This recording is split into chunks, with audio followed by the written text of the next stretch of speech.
Hi students, today we are going to study about Python program to import C++. So Python programs எப்படி வந்து நம்ம import பண்ண போறோம் அப்படினு பாருங்க. Python contains many modules. For a problem, Python allow programmers to have the flexibility in using different modules as per their convenience. The Python program what we have written contains a few new commands which we have not come across in basic Python program. Since our program is an integration of two different languages, we have to import the modules like OS, sys and get opt. ஓகேவா? So பாருங்கள் பைத்தானில் பார்த்தீங்க அப்படின்னா நிறைய built-in மாடியூல்ஸே வந்து நிறையா இருக்குது. So அதையும் இல்லாமல் நாம் ப்ரோக்ராமர்ஸும் என்ன பண்ணுறோம் அப்படின்னா நிறைய டிஃப்ரெண்ட் மாடியூல்ஸை வந்து நாம் வந்து க்ரியேட் பண்ணிக்கலாம். ஸோ அதை எடுத்துகிட்டு வந்து நம்ம ஈஸியாக என்ன பண்ணலாம்னா இம்போர்ட் பண்ணி நம்ம வந்து ஈஸியாக ஒர்க் பண்ணலாம். ஓகேங்களா? ஸோ இப்போ பார்த்திங்க அப்படின்னா நாம் இந்த மாதிரி நம்மளுடைய ப்ரோக்ராம்ஸ் வந்து இம்போர்ட் பண்ணுறதுக்கு நிறைய மாடியூல்ஸ் யூஸ் பண்ணுவோம். அதில் வந்து 3 மாடியூல்ஸ் நமக்கு கொடுத்துருக்காங்க. ஸோ இந்த மாடியூல்ஸ் யூஸ் பண்ணி தான் நம்ம வந்து இம்போர்ட் பண்ணுவோம். இதில் ஃபர்ஸ்ட் வந்து ஓஎஸ்னால் operating system, next system and get OPT அப்படின்னா கெட் ஆப்ரேட்டர். ஸோ இந்த 3 இன்டகிரேஷன் மெத்தடில் தான் நம்ம வந்து ப்ரோக்ராம்ஸ் வந்து இம்போர்ட் பண்ண போகிறோம். ஓகே, ஃபர்ஸ்ட் வந்து நம்ம மாடியூல் அப்படின்னா என்ன அப்படின்னு சொல்லிட்டு நம்ம பார்க்கலாம். So modular programming is a software design technique to split your code into separate parts. These parts are called modules. So இப்போ மாடுலர் ப்ரோக்ராம் அப்படின்னா என்ன அப்படின்னு சொல்லியிருக்காங்க. ஸோ இது என்னன்னு பார்த்தீங்கன்னா நம்ம ஒரு ப்ராப்ளத்தை எடுத்து சால்வ் பண்ண போகிறோம், ஒரு ப்ரோக்ராம் ரிட்டர்ன் பண்ண போகிறோம்னா அந்த ப்ராப்ளம் சால்வ் பண்ண நம்ம என்ன பண்ணுவோம், அதை ஸ்ப்ளிட் பண்ணுவோம் இல்லையா? அந்த மாதிரி அந்த கோடிங்கை நம்ம என்ன பண்ணுறோம், ஒரு ப்ரோக்ராமுக்கான ஃபுல் கோடிங்கை நம்ம வந்து செப்பரேட்டாக என்ன பண்ணுறோன்னா பிரிக்கிறோம். ஓகே, ஸோ அந்த மாதிரி செப்பரேட் பண்ணுற கோடை தான் நம்ம என்ன சொல்கிறோம் அப்படின்னா மாடியூல்ஸ் அப்படின்னு சொல்கிறோம். ஓகே, ஸோ அதுதான் வந்து அது பார்த்திங்க அப்படின்னா எப்படி இருக்கலாம் அப்படின்னு பார்த்தீங்கன்னா பர்டிகுலர் ஃபங்க்ஷனாக கூட இருக்கலாம். ஓகேங்களா? ஸோ பர்டிகுலர் ஃபங்க்ஷன்ஸாக தான் இருக்கும் மேக்ஸிமம். ஸோ அந்த ஃபங்க்ஷன்ஸை தான் நம்ம மாடியூல்ஸ் அப்படின்னு சொல்லுவோம். ஒரு ப்ரோக்ராமை நம்ம செப்பரேட் பண்ணுறோம், சப் ப்ரோக்ராமாக செப்பரேட் பண்ணக்கூடிய பார்ட் எல்லாமே வந்து நம்ம மாடியூல்ஸ் அப்படின்னு சொல்கிறோம். Okay, the focus for this separation should have modules with no or just few dependencies upon their modules. In other words, minimization of dependencies is the goal. So வேறு எப்படி சொல்லலாம் அப்படின்னு பார்த்தீங்கன்னா மாடியூல்ஸை ஸோ நம்மளுடைய கோலை ரீச் பண்ணுறதுக்கான ஒரு மினிமம் ப்ரோக்ராம் தான் எது அப்படின்னா மாடியூல்ஸ் அப்படின்னு கூட சொல்லலாம். Okay, but how do we create modules in Python? ஓகேவா? So modules refer to a file containing Python statements and definitions. So வந்து நம்ம வந்து மாடியூல்ஸை பைத்தானில் எப்படி க்ரியேட் பண்ணுறது அப்படின்னு பார்க்க போகிறோம். ஸோ இதில் மாடியூல்ஸ் அப்படின்றது என்ன ரெஃபர் பண்ணுறாங்க பாருங்கள், file containing Python statements and definition. Modules அப்படின்னா அது பைத்தானுடைய ப்ரோக்ராம் ஸ்டேட்மெண்ட்ஸாக இருக்கலாம், இல்லை ப்ரோக்ராமுக்கான டெஃபினேஷனாக இருக்கலாம். ஓகேங்களா? அதுதான் மாடியூல்ஸ். அதுதான் நம்ம ப்ரோக்ராமை டிவைட் பண்ணுறோன்னு சொன்னோம் இல்லையா, அதுதான். ஓகே, ஸோ அது வந்து ப்ரோக்ராமுடைய ஸ்டேட்மெண்ட்ஸ் அப்படின்னா ப்ரோக்ராமுடைய ஒவ்வொரு கோடிங்குடைய லைன் அண்ட் அதுக்கான டெஃபினேஷன். ஒரு ஃபங்க்ஷன் அப்படின்னு எடுத்துட்டோம்னா அதுக்கான டெஃபினேஷன் கண்டிப்பாக நம்ம அங்கே கொடுத்துருப்போம் இல்லையா? ஸோ அது அந்த மாதிரிலாம் இருக்கும் மாடியூல்ஸ் அப்படின்னு சொல்கிறாங்க. எ ஃபைல் கண்டெய்னிங் பைத்தான் கோடு, அந்த ஃபைலுக்குள்ளே அந்த ஸ்டேட்மெண்ட் டெஃபினேஷன் அப்படின்றது எப்படி இருக்கணும், பைத்தான் ப்ரோக்ராம் கோடாக தான் இருக்கணும். அதுக்கு உங்களுக்கு எக்ஸாம்பிள் கொடுத்துருக்காங்க, factorial.py. factorial.pyன்றது ஒரு ஃபைலோடைய நேம். ஃபேக்டோரியல் ப்ரோக்ராம் நம்ம வந்து சேவ் பண்ணுறோம், அதனால் ஃபேக்டோரியல் நேம் கொடுத்துருக்காங்க. நீங்கள் என்ன நேம் வேணாலும் கொடுத்துக்கலாம். ஓகேங்களா? பைத்தான் ப்ரோக்ராம் எப்போவுமே எக்ஸ்டென்ஷனோட தான் கொடுக்கணும். ஸோ .py அப்படின்றது அதோடைய எக்ஸ்டென்ஷன். ஓகே, எக்ஸ்டென்ஷன் அப்படின்றது இது எந்த டைப் ஆஃப் ஃபைலுன்னு அந்த எக்ஸ்டென்ஷனை பார்க்கும்போதே நமக்கு தெரியும், அதுக்காக தான் எக்ஸ்டென்ஷன் யூஸ் பண்ணுறோம். Okay, so factorial.py is called a module and its module name would be factorial. So இப்போ இது என்ன பண்ணிட்டாங்கன்னா ஒரு மாடியூலை க்ரியேட் பண்ணிட்டாங்க. ஸோ நோட் பேடை யூஸ் பண்ணி நம்ம என்ன பண்ணுறோம், ஒரு ஃபேக்டோரியல் ப்ரோக்ராம் எடுத்து நம்ம க்ரியேட் பண்ணிட்டோம். ஸோ இதை வந்து நம்ம C++ல இம்போர்ட் பண்ணலாம், பைத்தானில் இம்போர்ட் பண்ணலாம். ஸோ இந்த மாதிரி நிறைய ப்ரோக்ராம்ஸில் வந்து நிறைய சாஃப்ட்வேர் லாங்குவேஜஸில் இம்போர்ட் பண்ணிக்கலாம். அப்போ இது வந்து மாடியூல். ஓகேங்களா? ஸோ ஒன்ஸ் மாடியூலை வந்து நம்ம ஒரு தடவை க்ரியேட் பண்ணி வச்சிட்டோம் அப்படின்னா ஸோ எத்தனை தடவை வேணாலும் அதை எடுத்து நம்ம யூஸ் பண்ணிக்கலாம். ஓகேங்களா? We use modules to break down large programs into small, manageable and organized files. Furthermore, modules provide reusability of code. So இதான் சொன்ன மாடியூல்ஸ் அப்படின்றது என்ன சொன்னோம், லார்ஜ் ப்ரோக்ராமை நம்ம ஸ்மால் ப்ரோக்ராமாக என்ன பண்ணுறோம், செப்பரேட் பண்ணிவிட்டு அதை வந்து நம்ம ஃபைலுக்கு ஏற்ற மாதிரி ஆர்கனைஸ் பண்ணுறதுக்காக நம்ம யூஸ் பண்ணுறது தான் மாடியூல்ஸ். ஸோ அது மட்டும் இல்லாமல் மாடியூல்ஸில் க்ரியேட் பண்ணியிருக்கிற அந்த கோடை நம்ம ரீயூஸ் பண்ணிக்கலாம் அப்படின்னு சொல்கிறாங்க. ஓகே, ஸோ இதோட மெயின் யூஸே அதான். மாடியூல்ஸ் அப்படின்னாலே ப்ரொவைட் ரீயூசபிலிட்டி ஆஃப் கோட் அப்படின்றது தான் அதோட use. we can define our most used functions in a module and import it instead of copying their definitions into different programs. So இந்த மாடியூல்ஸை நம்ம அப்படியே எடுத்துகிட்டு போயிட்டு பைத்தானில் உள்ள வேறு லாங்குவேஜ் இம்போர்ட்டிங் லாங்குவேஜ் எது இருக்கோ அதில் போயிட்டு இம்போர்ட் பண்ணிக்கலாம். இம்போர்ட் அப்படின்ற கீவேர்டை யூஸ் பண்ணி இம்போர்ட் பண்ணிக்கலாம். அப்படி இல்லைன்னா இந்த கோடிங் அப்படியே காப்பி பண்ணி கூட நம்ம என்ன பண்ணிக்கலாம், ஸோ நம்ம எந்த லாங்குவேஜ் யூஸ் பண்ணுறோமோ அந்த லாங்குவேஜ்க்கு எடுத்து அதில் நம்ம காப்பி இப்போ பேஸ்ட் பண்ணிக்கிட்டு ஸோ அதுக்கேற்ற மாதிரி நம்ம சேஞ்ச் பண்ணிக்கலாம். ஓகே, ஸோ ஒரு ஸ்மால் எக்ஸாம்பிள் கொடுத்துருக்காங்க பாருங்கள். ஃபேக்டோரியலுக்கான example factorial function.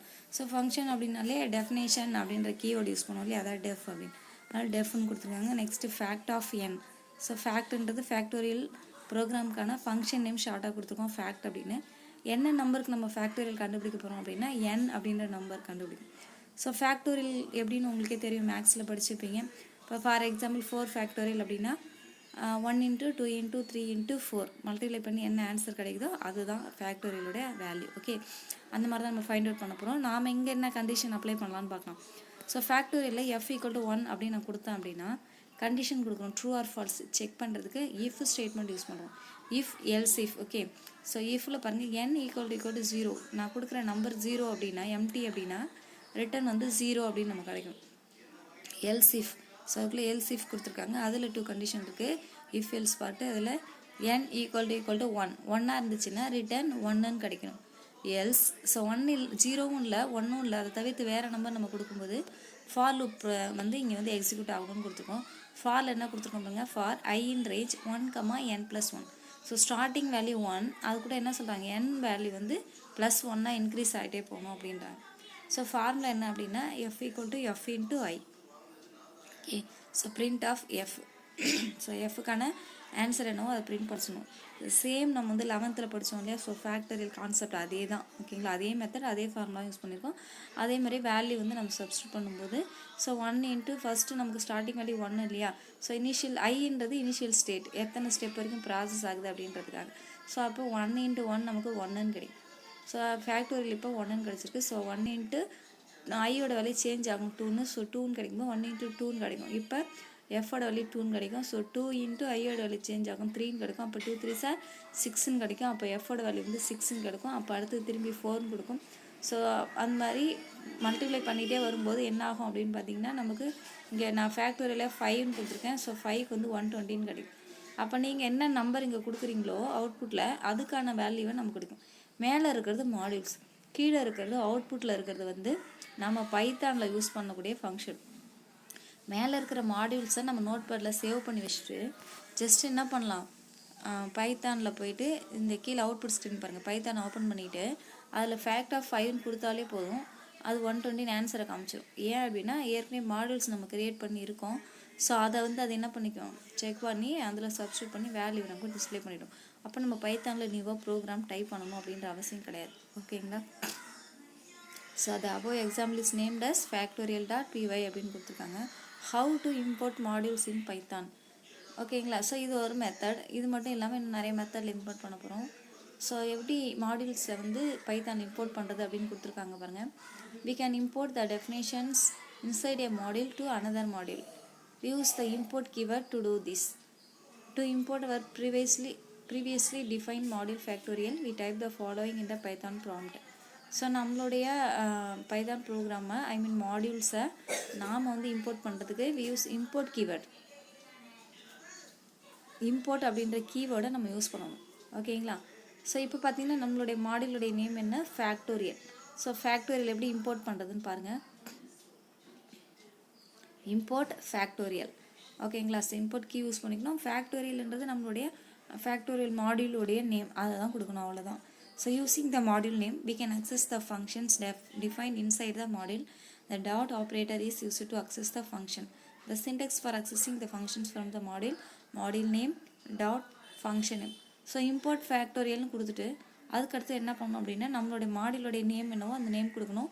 Next dot அப்படின்ற சிம்பிள் கொடுக்கணும், டாட் ஆப்ரேட்டர். நெக்ஸ்ட் நம்மளுடைய ஃபங்க்ஷனுடைய நேம். அப்போ மாடியூல் அப்படின்றது என்னது, ஃபேக்டோரியல். டாட் நம்மளுடைய ஃபங்க்ஷன் நேம்னா ஃபேக்ட். ஸோ ஃபேக்ட் ஆஃப் 5ன்னு கொடுத்துருக்காங்க பாருங்கள். ஸோ இம்போர்ட் ஃபேக்டோரியல்னு கொடுத்துட்டு நெக்ஸ்ட் லைனில் ஃபேக்டோரியல் டாட் ஃபேக்ட் ஆஃப் 5ன்னு கொடுக்கும்போது நமக்கு ஆன்சர் வந்து நமக்கு கிடச்சிரும். அதுதான் இங்கே சொல்லியிருக்காங்க. Okay, so factorial dot fact of 5 அப்படின்னு கொடுத்துருக்காங்க பாருங்க. இப்போ ஃபேக்டோரியல் அப்படின்றது மாடலுடைய நேம், டாட் ஆப்ரேட்டர், ஃபங்க்ஷன் கால் அப்படின்னு சொல்லலாம், இல்லை ஃபங்க்ஷன் அது ஃபேக்ட். ஓகேவா? Python has a number of standard built-in modules. Standard modules can be imported the same way as we import our user-defined modules. So பாருங்கள், பைத்தானில் பார்த்தீங்கன்னா டிஃபால்ட்டாகவே நிறைய பில்டின் மாடியூல்ஸ் இருக்குது. இந்த மாதிரி நிறைய மேத்தமெட்டிக்கல் ஃபங்க்ஷன்ஸ் இந்த மாதிரி ஏற்கனவே அதுவே டிஃபால்ட்டாக இருக்கும். ஸோ அதை எடுத்து நம்ம இந்த மாதிரி சேம் மெத்தடில் யூஸ் பண்ணிக்கலாம். எப்படி நம்ம இம்போர்ட் கொடுத்துட்டு அந்த ஃபைலோடைய நேம், அந்த மாடியூலோடைய நேம் தெரிஞ்சுன்னா அதை நம்ம கொடுத்தோம் அப்படின்னாலே ஆட்டோமேட்டிக்காக என்ன ஆகிடும், ஸோ இந்த மாதிரி நமக்கு வந்து அவுட்புட்டை வந்து டிஸ்பிளே பண்ணி காமிக்கும்.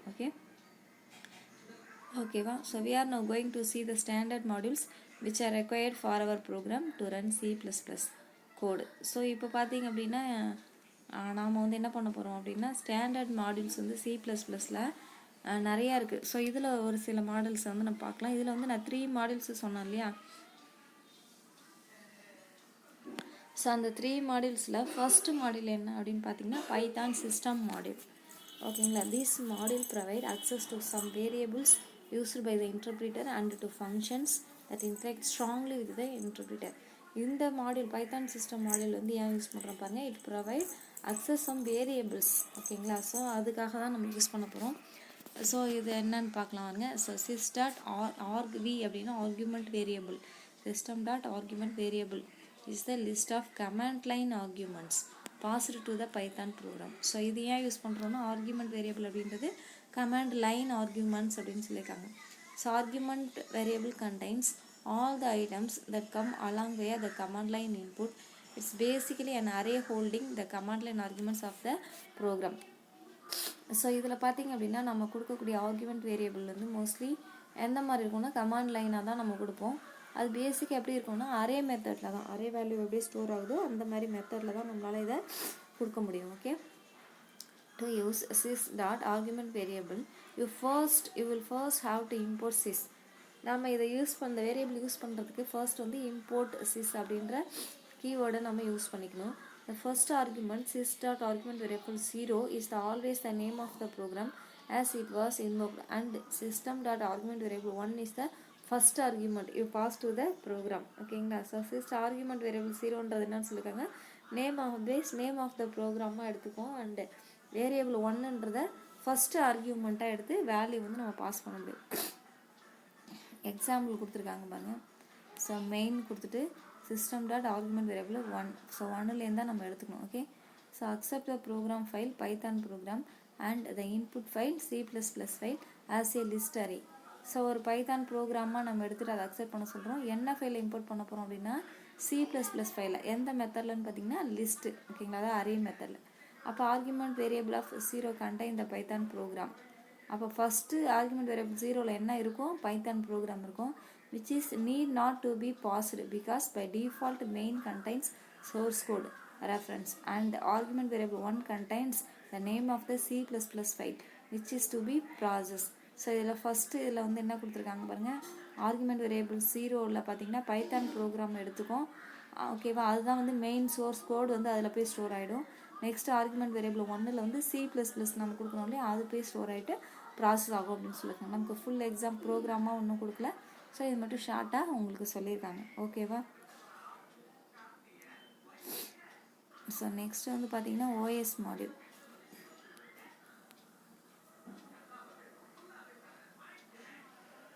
Python OS module. The OS module in Python provides a way of using operating system dependent functionality. The OS module வந்து எதை டிபெண்ட் பண்ணியிருக்குன்னு பார்த்தீங்கன்னா நம்மளுடைய ஆப்ரேட்டிங் சிஸ்டத்தை டிபெண்ட் பண்ணி தான் பைத்தானில் வந்து மாடியூல்ஸை வந்து ப்ரொவைட் பண்ணுது. The functions that the OS module allows you to interface with the Windows operating system where Python is running. So இப்போ வந்து நம்ம OS மாடியூல் வந்து பார்த்திங்க அப்படின்னா விண்டோஸ் ஆப்ரேட்டிங் சிஸ்டம் யூஸ் பண்ணி நம்ம ரன் பண்ணலாம். ஸோ இதுக்கான எக்ஸாம்பிள் கொடுத்துருக்காங்க பாருங்கள், os.system. So execute the C++ compiling command. Okay, a string contain Unix C command which also supports C++ command in the shell. So இப்போ வந்து நமக்கு வந்து நம்மளுடைய ஷெல், அதாவது கமாண்ட் விண்டோ இருக்கும் இல்லையா, ஸோ அதில் பார்த்திங்கன்னா நம்ம வந்து எது வேணால் எடுத்துக்கலாம், யூனிக்ஸ் எல்லாம் சி எது வேணாலும் எடுத்துக்கிட்டு அதில் வந்து நம்ம வந்து எக்ஸிக்யூட் பண்ணலாம். எக்ஸாம்பிள் பாருங்கள், இந்த to compile C++ program G++ compiler. G++ compiler அப்படின்றது நம்ம விண்டோஸில் யூஸ் பண்ணக்கூடிய கம்பைலர். ஓகேங்களா? ஸோ அதுக்கு எக்ஸாம்பிள் கொடுத்துருக்காங்க பாருங்கள், os.system. ஸோ ப்ராக்கெட்டுக்குள்ளே பாருங்கள் G++, நம்ம என்ன கம்பைலர் யூஸ் பண்ண போகிறோமோ அதை கொடுத்துட்றோம். நெக்ஸ்ட்டு ப்ளஸ் நம்மளோட வேரியபிள் நேம் 1 கொடுக்கணும். நெக்ஸ்ட் பாருங்கள் மோடு என்ன mode, read Moda right Moda அந்த மாதிரி மோடு கொடுக்கணும். நெக்ஸ்ட் பார்த்தீங்கன்னா வேரியபிளுடைய நேம் 2 என்னன்னு கொடுக்கணும். இந்த மெத்தடில் நம்ம இம்போர்ட் பண்ணலாம் அப்படின்னு சொல்லியிருக்காங்க. ஸோ இதில் கொடுத்துருக்காங்க பாருங்கள் ஒவ்வொன்றுக்கான டெஃபினேஷன். ஸோ இந்த சின்டெக்ஸில் os.system அப்படின்றது ஃபங்க்ஷன் சிஸ்டம் டிஃபைன்ட் இன் OS மாடியூல். இது வந்து OS மாடியூல் அப்படின்னு நம்ம காமிக்கிறதுக்காக நம்ம இதை யூஸ் பண்ணுறோம். நெக்ஸ்ட்டு G++ அப்படின்றது உங்களுக்கே தெரியும், C++ ப்ரோக்ராமை ரன் பண்ணக்கூடிய ஒரு கம்பைலர். இது வந்து நம்ம விண்டோஸ் OSல யூஸ் பண்ணுறோம். ஓகே. நெக்ஸ்ட் வேரியபிள் நேம் 1 அப்படின்றது name of the C++ file without extension. So நம்ம ஃபைலோடைய நேம் அது C++ எப்போவுமே நம்ம கொடுக்கும்போது எக்ஸ்டென்ஷன் கொடுக்க தேவையில்லை. ஓகே. நெக்ஸ்ட் வந்து mode to specify input or output mode. Here it is O prefixed with hyphen. So இது வந்து பார்த்தீங்கன்னா இன்புட்டாக அவுட்புட் மோடான்னு கொடுக்கணும். ஸோ O கொடுக்குறேன், ஓன்னு அவுட்புட் மோடு. அதுக்கு முன்னாடி என்ன சொல்கிறாங்க, ப்ரீஃபிக்ஸ் வித் ஹைஃபன், ஒரு ஹைஃபன் சிம்பிள் யூஸ் பண்ணிட்டு தான் நம்ம கொடுக்கணும்னு சொல்கிறாங்க. ஹைஃபன் கொடுத்து தான் O அப்படின்ற மோடை கொடுக்கணும். நெக்ஸ்ட் வந்து variable name 2 name of the executable file without extension .exe in string format. Next வந்து நாம் என்ன ஃபைலுக்கு நம்ம எக்ஸிக்யூட் பண்ண போகிறோமோ அந்த ஃபைல் நேமை .exe அப்படின்ற எக்ஸ்டென்ஷனோட நம்ம கொடுக்கணும். ஓகேங்களா? ஸோ இதுக்கான எக்ஸாம்பிள் கொடுத்துருக்காங்க பாருங்கள், to compile and execute C++ program in given flow. So கொடுத்துருக்காங்க பாருங்கள் os.system G++ CPP ஃபைல், இது நம்மளுடைய ஃபைல் நேம்.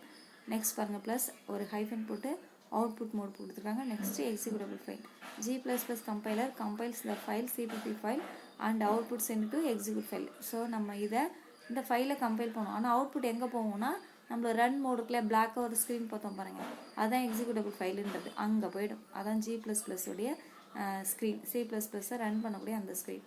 ப்ளஸ் அப்படின்றது is an OS system indicate all the strings R concatenated as a single string and send that as a list. இந்த ++ன்ற சிம்பிள்லாம் யார் use பண்ணோம்னா இது எல்லாமே ஒரே லைன் அப்படின்னு ஜாயின் பண்ணுறதுக்காக. கன்கார்டினேட் அப்படின்னா கம்பைன் பண்ணுறது. ஓகேங்களா? ஸோ அந்த மாதிரி கம்பைன் பண்ணுற ஒரே ஸ்ட்ரிங் அப்படின்னு காமிக்கிறதுக்காக தான் லிஸ்ட்டில் கம்பைன் பண்ணி இது எல்லாமே ஒரே ஃபைல் ஒரே ஜாயின் பண்ணுறதுக்காக தான் இங்கே +ன்ற சிம்பிள் வந்து நம்ம யூஸ் பண்ணுறோம். இது வந்து 1 மார்க்கில் கேட்பாங்க. Okay. So next third method பார்த்திங்கன்னா பைத்தன் கெட் OPT மாடல்.